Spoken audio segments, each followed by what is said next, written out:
दोस्तों, सोने की कीमतें अस्थिर होती है, कभी बढ़ती है तो कभी कम होती है। कुछ दिन पहले सोना 1 लाख तक पहुंच गया था।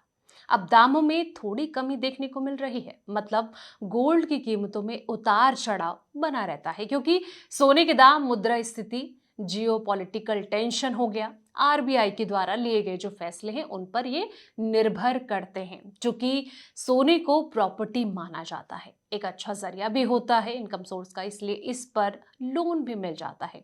ये सिक्योर्ड लोन होता है और आसानी से मिल भी जाता है। आमतौर पर बैंक हो गया या फिर कोई भी वित्तीय संस्थान सोने के मार्केट वैल्यू का 75% तक कीमत कर्ज के तौर पर दे देते हैं। जरा सोचिए कि आपने सोने की बड़ी कीमत पर लोन लिया है, लेकिन लोन लेने के कुछ समय के बाद अचानक से सोने के दाम घट जाएं, तो क्या होगा? इसका आप पर कितना असर जो है वो देखने को मिल सकता है। चलिए जानते हैं इस बारे में सब कुछ। नमस्कार, मैं हूं संध्या बिष्ट और आप देख रहे हैं द इकोनॉमिक टाइम्स हिंदी।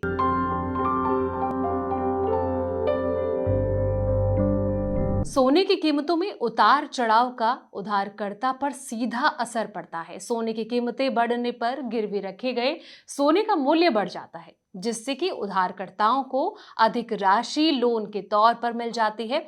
लेकिन अगर कुछ समय बाद सोने की जो कीमत है वो गिर जाए, तो कर्ज का मूल्य अनुपात जो है वो ज्यादा हो जाता है।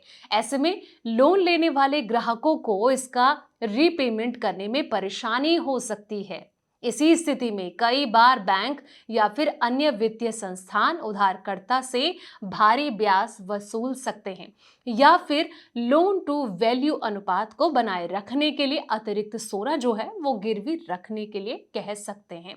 वहीं आपको ये भी बता दें कि अनसिक्योर्ड लोन जैसे कि पर्सनल लोन हो गया, प्रॉपर्टी लोन हो गया, कॉर्पोरेट लोन की तुलना में गोल्ड लोन जो है वो सस्ता पड़ता है। दूसरे तमाम लोग की तुलना में गोल्ड लोन के लिए क्राइटेरिया जो है वो काफी आसान होती है।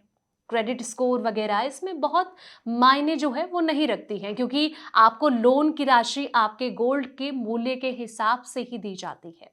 इमरजेंसी के समय अगर आपको तुरंत पैसे की जरूरत होती है, तो ऐसे में जो गोल्ड लोन है वो आपके काफी काम आ सकता है, आपकी ये मदद कर सकता है, क्योंकि ये शॉर्ट नोटिस पर भी मिल जाता है। आप गोल्ड लोन किस काम के लिए ले रहे हैं, आपको पहले इस पर विचार करना चाहिए। सोना आपकी जो है वो संपत्ति है, इसलिए बहुत जरूरी हालातों में ही सोने के बदले लोन लेने का फैसला करें। परिवार में किसी को गंभीर बीमारी है और इलाज के लिए पैसों का इंतजाम करना मुश्किल हो रहा है, तो आप गोल्ड लोन ले सकते हैं। ऐसी कंडीशन में आपके लिए एक रास्ता है गोल्ड लोन लेने का। घर की शादी या फिर पैसे कम पड़ गए जाएं, कहीं से उधार लेना पड़े, तो आप गोल्ड लोन ले सकते हैं और बाद में लोन चुकाकर अपना सोना जो है वो वापस ले सकते हैं। लेकिन छोटी छोटी मामूली ज़रूरतों को पूरा करने के लिए गोल्ड लोन लेना जो है वो समझदारी बिल्कुल भी नहीं है। गोल्ड लोन के मामले में एक बात और गौर फरमाने वाली वो ये है कि अगर आप तय समय से गोल्ड लोन नहीं चुका पाते हैं, तो कर्ज देने वाली संस्था आपके गिरवी रखे सोने को बेचने का अधिकार रखती है। आमतौर पर बैंक 3 महीने से 3 साल तक के लिए गोल्ड लोन देती है। एनबीएफसी में गोल्ड लोन का टेन्योर अलग भी हो सकता है। ऐसे में आपको लोन लेने से पहले ये तय करना है कि आप कितने समय के लिए लोन लेंगे और उस लोन को कितने समय में आप लौटा सकते हैं।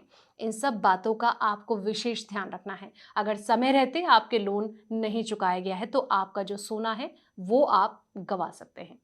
इस वीडियो में इतना ही। जानकारी भरे ऐसे ही तमाम वीडियोस के लिए आप देखते रहें द इकोनॉमिक टाइम्स हिंदी।